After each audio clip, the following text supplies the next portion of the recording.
हल्का बड़ौदा में उपचुनाव को लेकर उठापटक बढ़ चुकी है। ऐसे में तमाम नेताओं का आवागमन जारी है। इसी बीच आज हमारे साथ है कांग्रेस के वरिष्ठ नेता व एक्स सर्विसमैन कर्नल रोहित मोर। आइए उनसे जानते हैं बड़ौदा हल्का का हालचाल। हाँ जी, नमस्कार विशेष साहब।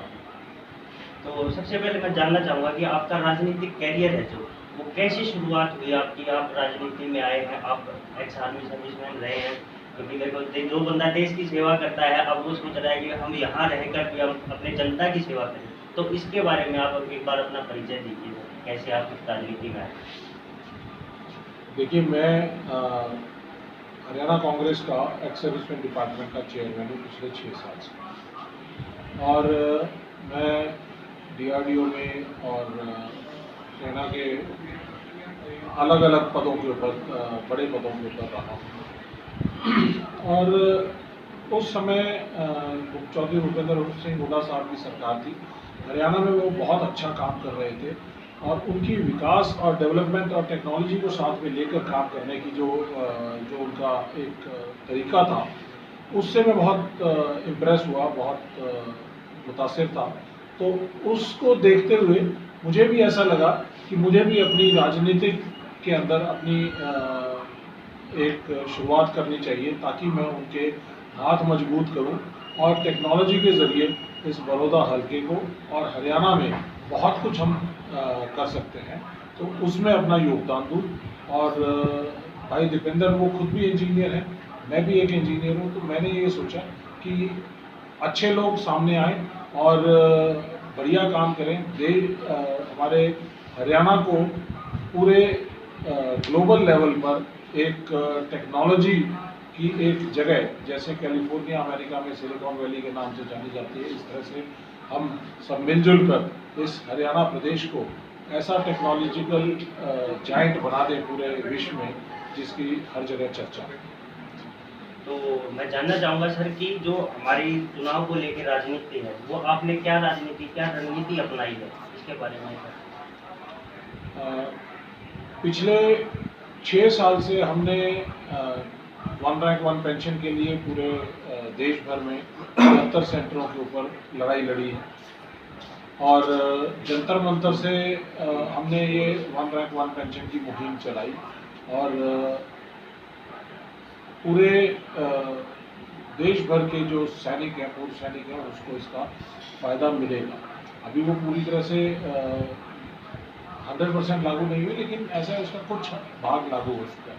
तो इसके साथ साथ पिछले 6 साल के अंदर कांग्रेस पार्टी की जहाँ कहीं पे भी चुनाव हुए, चाहे वो यूपी में हुए, महाराष्ट्र में हुए, मध्य प्रदेश में हुए, राजस्थान में हुए, हिमाचल प्रदेश में हुए, कर्नाटका में हुए, हर जगह पर हमने पूर्व सैनिकों को जोड़ा है, और कांग्रेस पार्टी को बहुत मजबूती मिली है और चुनाव के अंदर फ़ायदा भी बहुत मिला।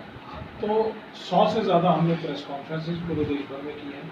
वन रैंक वन पेंशन की लड़ाई लड़ी है। गोहाना की कैंटीन जो 2007 के अंदर ये खुलवाने का काम भी मैंने किया। तब मेरा कोई राजनीतिक इच्छा नहीं थी कि मैं राजनीति में आऊँगा।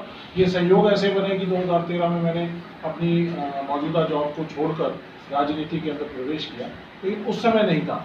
तो आज इस गोहाना कैंटीन को जो मैंने 2007 में खुलवाई थी, मुझे मालूम था कि मेरे इलाके के अंदर लोगों को कितनी तकलीफ होती है, और सोनीपत जाना पड़ता है, और 70-80 किलोमीटर का सफ़र तय करके आप सोनीपत जाते हो। तो जिस तरह की समस्याएं थी, उनको देखते हुए तो जिला स्तर पे कोई भी कैंटीन नहीं है, उसके बावजूद हमने एक सोनीपत का ब्रांच ऑफिस बनाकर इस कैंटीन को स्थापित करने का काम किया। और जगह हमें उस टाइम पे चौधरी भूपेंद्र सिंह हुड्डा साहब की सरकार थी, उनसे हमने रिक्वेस्ट किया, सैनिक गेस्ट हाउस को जगह दी, और हमने उसके ऊपर एक आलीशान कैंटीन बनाने का काम किया। और आज 10,000 पूर्व सैनिक और सैनिक परिवार इसका फ़ायदा उठा रहे हैं, बड़ौदे और गोहाना के। तो ये सब काम हमने किए। इस बैकग्राउंड के साथ आज मैं इस स्थिति में हूँ कि मैं ये कह सकता हूँ कि मैंने इस हल्के के लिए, देश में पूर्व सैनिकों के लिए और इस एरिया के लोगों के लिए काम किया है। तो आज मैं बड़ी मजबूत स्थिति में हूँ, एक बहुचर्चित चेहरा हूँ। फौजी होने के नाते देश की सेवा की और आज बड़ौदा हल्के में बड़ौदा के लोगों की सेवा करके यहाँ पे काम करना चाहते हैं और मुझे यकीन है कि हम अच्छा काम करेंगे और कांग्रेस पार्टी हमारे पर भरोसा जताएगी। तो देखिए मोदी साहब, जैसे हमारी जो जनता है, जनता ने इस बार कहा था कि हमारे जो सर्वे हुआ था, सर्वे में कहा कि वो चाहते हैं कि कांग्रेस यहाँ से लोकल कैंडिडेट को उतारे। तो आप उसके बारे में क्या कहते हैं? अगर मान लो भूपेंद्र सिंह हुड्डा ने आपको मौका दिया या फिर कांग्रेस ने जैसे आपको मौका दिया बड़ौदा की सरकार बनाने के लिए, तो आप उसके लिए क्या कुछ कदम उठाएंगे? देखिए, ये मुद्दा तो बहुत ज्वलंत है, बहुत बड़ा मुद्दा इस समय बना हुआ है। बड़ौदा के हल्के के जो लोग हैं वो चाहते हैं कि हमारे बीच में से, हमारे लोगों में से ही कोई निकला हुआ एक शख्स वो हमारा एमएलए बने। और लाजमी बात है क्योंकि बड़ौदा एक 54 गांव का एक ग्रामीण इलाका है और इस ग्रामीण इलाके के अंदर इस कॉन्स्टिट्यूंसी के अंदर 2009 तक ये रिजर्व रही। कोई भी बाहर से आकर कोई भी कैंडिडेट को लेके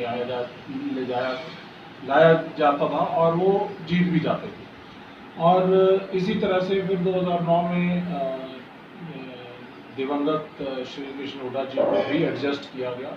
तो सब चीज़ें अच्छी है और लोगों ने बड़ा मान सम्मान भी दिया। लेकिन आज लोगों के अंदर एक टीस है कि क्या हमारे अंदर, हमारे हल्के के अंदर कोई ऐसा आदमी नहीं है जो इतना पढ़ा लिखा, इतना सक्षम हो और जो हमारे लिए काम कर सके। तो एक छोटा सा उदाहरण मैं देता हूँ। जैसे गोहाना कैंटीन थी 2007 में, मैंने यहाँ पे खुलवाई। 10-12 जगह से कैंटीनों की हरियाणा में रिक्वायरमेंट आ रही थी। तो मैं बड़ौदा का होने के नाते मेरा मन जो है, जो पहला जो मेरे हाथ में जो एक चीज़ जो मैं कर सकता था बिना किसी राजनीतिक इच्छा के, बिना किसी राजनीतिक मंशा के, मैंने ये काम सिर्फ इसलिए करवाया कि मेरे इलाके के लोगों का फ़ायदा होगा। और अगर मान लो मैं बड़ौदा का नहीं होता, बड़ौदा का था तो इसलिए गोहाना में खुलवा दी, और अगर मैं लाखन माजरा का होता तो लाखन माजरा में खुलवा देता, अगर मैं खड़वाली का होता तो खड़वाली में खुलवा देता। तो ये एक लाजमी सी बात है जो आपके पास, अगर आप जिस इलाके को, आप उस इलाके का उत्थान और अच्छा काम करना चाहते हो उस इलाके का। और लोगों में ये चीज़ है कि भाई हमारी कहीं ना कहीं पे अनदेखी हुई है लोकल नुमाइंदे के द्वारा। ये एक भावना है। अब इस भावना का हमें मान सम्मान रखना चाहिए। जनता की नब्ज़ है और इस जनता की नब्ज़ को हम देख के आगे चलेंगे तो हमें फ़ायदा ही फ़ायदा मिलेगा। तो मोदी साहब, जैसे अभी रिसेंटली बात है कि मनोहर लाल खट्टर जी ने अपने हल्के में 2 महिला कॉलेज की घोषणा की है। तो इसके बारे में आप क्या कहते हैं कि भाई उन्होंने भी तो अभी तक सरकार भी नहीं बनी है और उन्होंने ये घोषणा कर दी है, क्या ये एक जुमला ही रह जाएगा या फिर ये इस पर कार्रवाई होगी या फिर स्कूल बन के, कॉलेज बन के तैयार हो जाएंगे? देखिए, ये जो 2 महिला कॉलेज की जो घोषणा की है बिना इंफ्रास्ट्रक्चर के, जो स्कूलों के अंदर चालू कर रहे हैं, तो ये एक मैं इसका स्वागत करता हूँ कि ये अच्छी चीज़ है, हमारी भी डिमांड रही है। लेकिन बिना इंफ्रास्ट्रक्चर के आप सिर्फ जो है चुनाव को सामने रखते हुए आज घोषणा करते हो तो उसमें कोई टेस्ट अच्छा नहीं आता। इसमें राजनीति की बू ज़्यादा आती है बनिस्बत के कि उनका दिल कुछ करने की इच्छा कर रहा है। आप अगर इसको कंपैरिजन करोगे चौधरी भूपेंद्र सिंह हुड्डा की सरकार के अंदर, उन्होंने हर प्रदेश के हर डिस्ट्रिक्ट के अंदर एक यूनिवर्सिटी खड़ी की है और इस बड़ौदा और गोहाना के नज़दीक कानपुर महिला विश्वविद्यालय का बनाने का काम किया है। यहाँ पर मेडिकल कॉलेज बनाने का काम किया है। तो इस इलाके के अंदर चौधरी भूपेंद्र सिंह हुड्डा साहब ने बहुत काम किए हैं। लेकिन सिर्फ चुनाव को मद्देनज़र रखते हुए आप कोई घोषणा कर दें तो मैं समझता हूं कि वो कोई बहुत अच्छी चीज़ नहीं है। लेकिन ऐसा जो भी कुछ काम करो, मैं एक आपके चैनल के माध्यम से ये भी कहना चाहता हूं कि पिछले 6 साल से ना तो सीएम साहब ना उनका कोई मंत्री इस हलके के अंदर आया।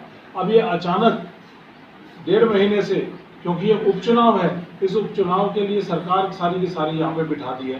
तो अब ऐसे लगता है कि जैसे कि हमारी राजधानी चंडीगढ़ ना होकर बड़ौदा राजधानी बन चुकी है। तो सारे मंत्री यहाँ पे रोज घूम रहे हैं, एमपी यहाँ पे घूम रहे हैं, मुख्यमंत्री जी यहाँ पे घूम रहे हैं, डिप्टी चीफ मिनिस्टर यहाँ पे घूम रहे हैं। तो सारी सरकार है। मैं तो कहता हूँ कि इससे हमारे लिए, बड़ौदा के लिए जब घोषणा ही करनी है, तो यहाँ से आपके मंच से मैं ये भी जानना चाहूँगा कि क्यों ना चंडीगढ़ की बजाय बड़ौदा को हरियाणा की राजधानी घोषित कर दी जाए। और ये हरियाणा के अंदर सेंटर पोजीशन है, ऊपर से लेके साउथ, नॉर्थ से लेके साउथ तक तकरीबन सेंटर बनता है। तो अगर ये इसको राजधानी बनाए तो मैं उसका भी स्वागत करूँगा। तो रोहित जी, आप जैसे अब जो बड़ौदा की जनता है, इन्होंने आपको विधानसभा पहुंचा दिया, तो आप हल्के के लिए जो, क्योंकि यहाँ पर समस्याएं तो काफ़ी हैं, जैसे हमारे सर्वे हुए तो हमें पता चला कि यहाँ सड़कों की समस्या, पानी की समस्या है, तो उनके लिए आप क्या करेंगे? देखिए, यहाँ का बैकग्राउंड थोड़ा सा आपको इसके लिए जानना ज़रूरी है। पहली चीज़ तो ये है कि ये 2004 तक बिल्कुल ही बैकवर्ड इलाका था, पिछड़ा हुआ, नोटिफाइड बैकवर्ड इलाका था। चौधरी भूपेंद्र सिंह हुड्डा साहब की सरकार आई तो उस 10 साल के कार्यकाल में यहाँ पर बेसिक इंफ्रास्ट्रक्चर बनाने का बहुत अच्छा काम किया। यहाँ पर रोड नेटवर्क स्थापित किया, गाँव को आपस में एक दूसरे से जोड़ने का काम किया रोड नेटवर्क से। दूसरा, यहाँ पर किसानों के लिए, क्योंकि कृषि प्रधान एरिया है, ग्रामीण इलाका है, किसानों की समस्याएं थी, तो यहाँ पर हर 15 दिन के अंदर नहर का पानी आता था। पानी के बिना काम नहीं चल सकता किसानी को, बिजली के बिना काम नहीं चल सकता। तो यहाँ पे 16-16 घंटे बिजली देने का काम किया, ITI स्थापित करने का काम किया, टेक्निकल एजुकेशन को बढ़ावा देने का काम किया। और इसके अलावा गलियों को पक्का करना, शमशान घाट हैं उनको पक्का करना, स्कूलों का इंफ्रास्ट्रक्चर को दुरुस्त करना, जहाँ पे स्कूलों में टीचर्स नहीं थे, टीचरों को यहाँ पर ट्रांसफ़र करके यहाँ पे लेके आना या भर्ती करना। तो इस तरह के बेसिक बुनियादी सारे काम उन्होंने बहुत अच्छी तरह से बखूबी की है। लेकिन आज ज़रूरत है उस अच्छे काम के ऊपर एक नींव, जो अच्छी मजबूत नींव चौधरी भूपेंद्र सिंह हुड्डा साहब की सरकार ने जो यहाँ पर स्थापित की है, उसके ऊपर एक आधुनिक बड़ौदा का निर्माण करने की जरूरत है। आधुनिक बड़ौदा तभी बनेगा जब हम टेक्नोलॉजी के साथ चलेंगे, जब हम यहाँ की बेसिक समस्याओं को हल करने का काम करेंगे। हमारे बड़ौदा हल्के में 2 मोटे मुद्दे हैं, एक तो किसानों के मुद्दे और एक नौजवानों के लिए रोजगार। किसानों का मुद्दा है कि तकरीबन 30-32 गांव हमारे ऐसे हैं जहां पे पानी हर साल जल भराव की स्थिति हो जाती है। उस जल भराव की निकासी करने की ज़रूरत है। और कुछ हमारे गांव ऐसे हैं जो कि रोहतक पानीपत का जो हाईवे है उसके दोनों तरफ के गांव हैं, मुडलाना, चिड़ाना, जरसाट, ये शामली, ये सब इलाके ऐसे हैं जहाँ पे पानी कम है, वाटर टेबल जो है, चुआव जो है वो नीचे है। तो ये हमारे इलाके के अंदर ही हम पानी की को प्रॉपरली चैनलाइज कर सकते हैं। हमारे जो रजबाएँ हैं, जो ड्रेनेज के जो चैनल्स हैं, जो रजबाएँ हैं, उनमें सिल्ट बहुत जमी हुई है। तो जहाँ पे जो एक ज़माने में 12 फुट चौड़े थे वो आज 6 फुट चौड़े रह गए। पानी उसके अंदर कम से कम आधे से कम जो है पानी उसके अंदर कैरी किया जा सकता है। तो इस वजह से जो है पानी की निकासी नहीं हो पा रही है। यहाँ पर गांव के अंदर बिजली मुहैया कराने की ज़रूरत है।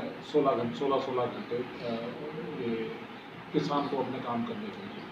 इसके अलावा यहाँ पे हमारे जोहड़ हैं, उनकी निकासी करने की ज़रूरत है। तो ये समस्याएं हैं जो कि अगर ये सब चीज़ हमने कर दी तो किसानी बेहतर हो जाएगी और रेट भी हमें जो उनका पैदावार है वो भी बेहतर हो जाएगी, गाँव की सफाई हो जाएगी। उसके अलावा हम चाहते हैं कि यहाँ पे वेस्ट मैनेजमेंट सिस्टम जो है वो आगे ले जाकर कुछ ऐसा सिस्टम तैयार किया जो वर्ल्ड ओवर पूरे विश्व भर में, जिसके अंदर चाहे यहाँ पे एनिमल वेस्ट है, ह्यूमन वेस्ट है, हाउस होल्ड वेस्ट है, एग्रीकल्चरल वेस्ट है, इस सारे से निकाल के हम ऐसे यहाँ पे संयंत्र लगा सकते हैं जहाँ से आपकी अपनी बिजली भी पैदा हो सकती है और बहुत सारे बायोफ्यूल का, इस तरह की चीज़ें, छोटे छोटे प्लांट्स हम तैयार किए जा सकते हैं। एग्रीकल्चरल बेस्ड इंडस्ट्रीज़ को हम यहाँ पे लाने का काम कर सकते हैं। और मुझे यकीन है कि अगर ये सब हम करते हैं तो युवा जो आज खाली घूम रहे हैं, इन युवाओं के लिए रोजगार पैदा करने की स्थिति पैदा होगी। तकरीबन 100 से 125 या 150 रोजगार ऐसे हैं जो कि हर गांव के अंदर पैदा किए जा सकते हैं, लेकिन उसके लिए विजन की ज़रूरत है। अगर 8वीं पास 10वीं पास या कम पढ़े हुए लोग, कम समझ के लोग नुमाइंदे होंगे तो हमारा विकास भी कम रहेगा। तो इसलिए मैं चाहता हूं कि टेक्नोलॉजी का सहारा लेकर, टेक्नोलॉजी के साथ साथ हम इस एरिया को लेकर चलेंगे तो यहाँ पर रोजगार भी पैदा होंगे, यहाँ पे सफाई भी होगी, यहाँ पर पानी की समस्या भी खत्म होगी और किसानी भी बेहतर होगी और इस एरिया का चहुमुखी विकास होगा। और मुझे पूरा यकीन है कि अगले 10 साल तक हम ऐसी स्थिति पैदा कर सकते हैं कि बड़ौदा हल्का सिर्फ ग्रामीण हल्का ना रहकर ये पूरे के पूरे हमारे देश के मानचित्र पर बड़े अच्छे स्थान पर आ सकता है। हमने एक प्लेटफॉर्म बनाया है बड़ौदा निर्माण। उस बड़ौदा निर्माण के प्लेटफॉर्म के जरिए पहले हम पूरे देश भर में पूर्व सैनिकों को रोजगार मुहैया करवाने का काम करते रहे, हमारी ऑर्गेनाइजेशन। लेकिन अब हमने अपनी दायरा जो है सीमित रखा है बड़ौदा तक, बड़ौदा की सीमाओं तक, कि हम जो काम बाहर करते रहे हैं वही काम हम अपने इलाके में करें। तो अब हमने सोचा है कि तकरीबन 100 के करीब रोजगार हम अगर हर साल पैदा कर सकें तो एक बहुत बड़ी एक योगदान होगा इस इलाके के लिए। और इसके लिए आपके चैनल के माध्यम से कहना चाहूँगा कि हम इसमें पूर्व सैनिकों को जो 35, 36, 40 साल की उम्र में रिटायरमेंट आ जाते हैं ताकि वो अगले 20 साल तक नौकरी मिलती रहे, तो उनको सरकारी नौकरी, सरकारी संस्थाओं के अंदर हम रोज़गार उपलब्ध करा सकें और ऐसे ही हम और रोज़गार पैदा कर सकें युवाओं के लिए। तो ये हमने इस साल के लिए 100 रोज़गार का टारगेट अपने लिए रखा है। और अगर आपके पास कोई भी पूर्व सैनिक 55 साल की उम्र से कम का हो, वो अगर नौकरी का इच्छा रखता हो तो हम यहाँ पर तकरीबन 70 से 80 किलोमीटर या 100 किलोमीटर के दायरे के अंदर उनको रोज़गार कल ही प्रोवाइड कर देंगे और उसके बाद फिर हम युवाओं की तरफ जाएंगे। तो अगर ये 100 रोज़गार अगर हर एमएलए तैयार करता तो अगर 90 एमएलए और 10 एमपी हैं, 100 का मतलब ये है 10,000 रोज़गार पैदा कर सकते हैं, वो करने की ताकत रखते हैं, लेकिन उन्होंने इस तरफ काम नहीं किया। मैं चाहता हूँ कि ये सभी एमएलएज और एमपीज इस तरफ काम करें। अगर ये काम करना शुरू करें, 10-10 हज़ार नौकरियाँ अगर हर साल तैयार हो और इसमें से हमें 80% भी अगर सफलता मिलती है, 70% भी सफलता मिलती है, फिर भी हम जो है बच्चों को और लोगों को रोज़गार तैयार करके दे सकते हैं। तो ये एक बड़ी मुहिम है जो हमने चलाई है, जिसका आपके माध्यम से हम बताना चाहेंगे कि ऐसी मुहिम हर जगह चलनी चाहिए ताकि रोजगार की समस्या हल। ये थे हमारे साथ कर्नल रोहित मोहर जी, जिन्होंने बताया कि बड़ौदा हल्के में अगर उनको टिकट मिलती है तो अगर वो विधानसभा पहुंचते हैं तो वो ये इन मुद्दों पर काम करेंगे। कैमरामैन नवीन कुंडू के साथ मैं रवि वशिष्ठ।